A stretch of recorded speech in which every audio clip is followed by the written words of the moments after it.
नमस्कार दोस्तों। न्यूज भारत में आपका स्वागत है। आज के इस वीडियो में हम हमास और इजरायल के युद्ध का विश्लेषण करेंगे। इजरायल के लोगों के इतना लाचार दुनिया ने शनिवार से पहले कभी नहीं देखा, जब आतंक सीधा उनकी सुरक्षा घेरे को भेदते हुए उनके घर में जा घुसा।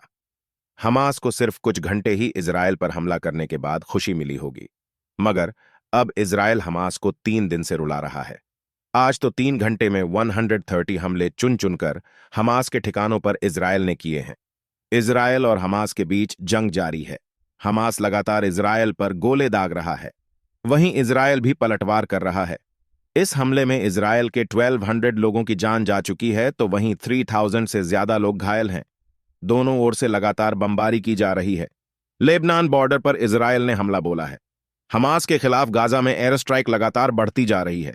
नेतन्याहू ने कह दिया है कि हमने आतंक के खिलाफ युद्ध शुरू कर दिया है, इसको अंजाम तक पहुंचाएंगे। आगे पूछा जा रहा है कि क्या ईरान पर भी हमला हो सकता है। अब सबसे बड़ा सवाल, आगे क्या होगा। 3 दिन से इजरायल और फिलिस्तीन के गाजा पट्टी से युद्ध का सबसे विध्वंसक दौर चल रहा है, जहां इजरायल की एयरफोर्स ने गाजा पर ऐसा हमला बोला है, जिसके बाद हमास की करतूत का माकूल जवाब आतंक को मिल रहा है। सोमवार को तो 3 घंटे के भीतर 130 टारगेट फिक्स करके इजरायल की एयरफोर्स ने उन्हें गाजा में तबाह कर दिया। ये उसी हमले का वीडियो है, जिसमें साफ दिखता है कि गाजा पट्टी का अब बच पाना कठिन हो चुका है। लेकिन क्या इजरायल हमास के बीच छिड़े युद्ध में क्या ये तबाही यहीं रुकेगी? शुरुआत गाजा पट्टी की तरफ से हुई है। अब इजरायल इंतकाम की आग में धधक रहा है और युद्ध इजरायल और फिलिस्तीन के आतंकी संगठन हमास के बीच छुड़ा हुआ है।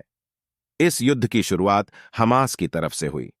ऑपरेशन अल अक्सा फ्लड की घोषणा के बाद सिर्फ 20 मिनट में हमास ने गाजा पट्टी से इजरायल की तरफ 3000 से ज्यादा रॉकेट दागे। बड़ी बात यह है कि इजरायल का सबसे ताकतवर एयर डिफेंस सिस्टम आयरन डोम भी हमास के हमले को रोक नहीं पाया। इजरायल की मशहूर खुफिया एजेंसी मोसाद को इस हमले की भनक तक नहीं लग पाई, और इस युद्ध में अब तक इजरायल के 1200 लोग मारे जा चुके हैं। कैसे प्लान किया पूरा हमला? दावा किया जा रहा है कि हमास ने 5 यूनिट के जरिए पूरा हमला प्लान किया था। मिसाइल यूनिट के जरिए 3000 रॉकेट दागे, फिर एयरबॉर्न यूनिट के जरिए पैराग्लाइडर से आतंकी घुसे, कमांडो यूनिट ने जमीन पर बाड़ काटी और गाजा पट्टी से आतंकी इजरायल में दाखिल हुए। हमास की ड्रोन यूनिट हमला करने और सूचना जुटाने में जुटी रही। प्लान था कि इतने रॉकेट फायर करो जिससे इजरायल थोड़ी सी देर सकते में आए, और उतनी ही देर में हमास के आतंकी को इजरायल पर जो हमला हुआ है उससे दुनिया हैरान है, क्योंकि उसने कभी इजरायल के सैनिकों को आतंकवादियों की गिरफ्त में नहीं देखा।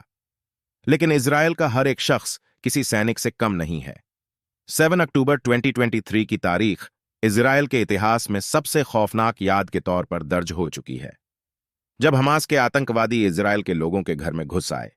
इजरायल का एयर डिफेंस सिस्टम भी हुआ फेल। चलिए इजरायल के एयर डिफेंस सिस्टम आयरन डोम के बारे भी जान लेते हैं। वो किस तरह से काम करता है और इस बार क्यों फेल हो गया। आपको बता दें कि इस दफा इजरायल के लिए गाजा पट्टी वालों की रणनीति बिल्कुल अलग थी। एक तरफ तो उन्होंने हवाई हमले किए, दूसरी तरफ उन्होंने घुसपैठ भी की। गाजा और इजरायल के बीच की सीमा पर मजबूत बाड़बंदी है, जहां दीवारों के ऊपर कंटीले तार, कैमरे और ग्राउंड मोशन सेंसर लगे हैं, और सेना की लगातार गश्त होती है। हमास के आतंकियों ने इस बाड़बंदी को बुलडोजर से ढा दिया और तारों को काट दिया गया। जमीन के रास्ते पिकअप ट्रक, कार और बाइक से, समंदर के रास्ते स्पीड बोट से, और आसमान के रास्ते पैराग्लाइडर के सहारे लड़ाके इजराइल में घुस गए। उन्होंने सैनिकों को मारा, आम नागरिकों का कत्लेआम किया और कई लोगों को उठाकर गाजा ले गए। इजराइल का अनुमान है हमास के करीब 1000 लड़ाकों ने घुसपैठ की। इसके बाद से शुरू हुआ इजराइल का इंतकाम। इजराइल की ओर से पलटवार करने के बाद अब गाजा पट्टी की तरफ से बारूदी धुआं उठता हुआ दिखाई दे रहा है। कभी कभी इजराइल पर हमास के आतंकी हमला भी कर रहे हैं।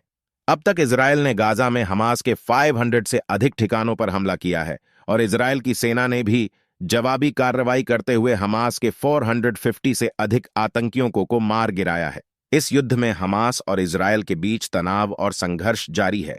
इजराइल की एयरफोर्स ने गाजा पट्टी पर एक अद्वितीय हमला बोला है, जिसके बाद हमास ने आतंक के रूप में जवाब दिया है।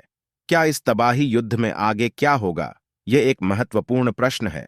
हम आपको जानकारी प्रदान करते रहेंगे। इसके साथ ही दुनिया के समुदाय के बीच शांति की प्राप्ति की दिशा में हो रहे प्रयासों के बारे में भी चर्चा करेंगे। आगे के अपडेट्स को जानने के लिए हमारे साथ बने रहें। Thank you for watching.